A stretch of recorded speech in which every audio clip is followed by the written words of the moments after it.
where we see development take place. We have a lot of development that's taking place in our city. Much of it is in the downtown wards. We have 137 open development applications right now only for Ward 27. So that's a lot of construction sheds. That's a lot of construction hoarding.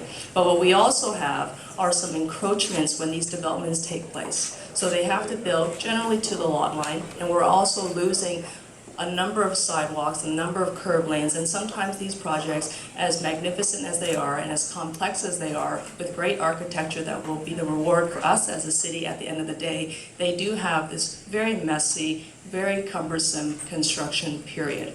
That period can be anywhere from 3 to 5 years. That's been our experience in Ward 27.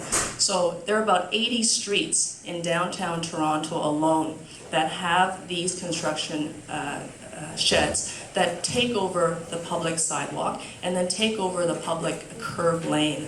So all of a sudden you've got pinch points and conflict, and you've got thousands of pedestrians that are walking through our streets, that are walking through some very unpleasant conditions, all adjacent to construction sites.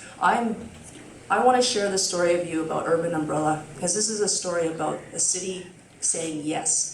Now, when we first started talking about improving the conditions of our construction sites in downtown Toronto, we started talking about, let's install mural arts. Let's make sure there's proper lighting. Let's make sure that there's a proper protection area for the pedestrians as they walk through. But asking the industry to do this was a bit of a challenge, as you can imagine, because they're so used to doing things the same way over and over again. Now, when I asked Ryerson, can you participate and help me make Yonge Street more beautiful? They said, Councillor, sure, what would you like?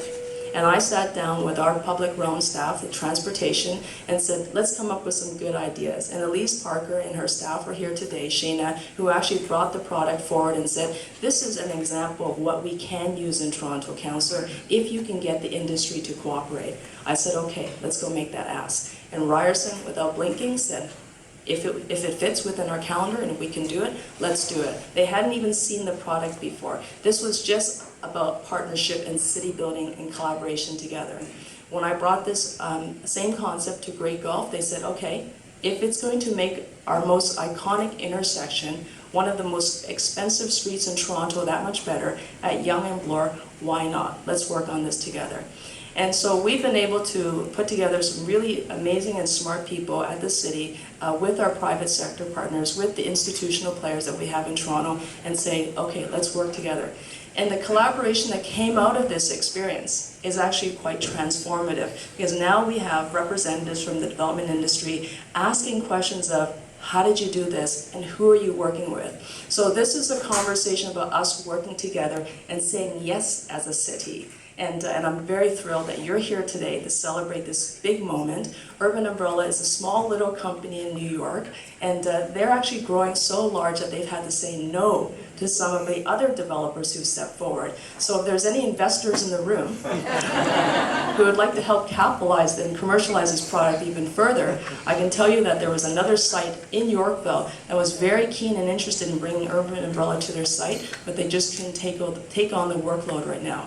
So we can do it, and I think that this is just one gesture of making sure that the pedestrian realm in Toronto is always going to be beautiful, safe, and accommodating for pedestrians, and that's a top priority for the city. So thank you for having us, and enjoy your lunch. Thank you.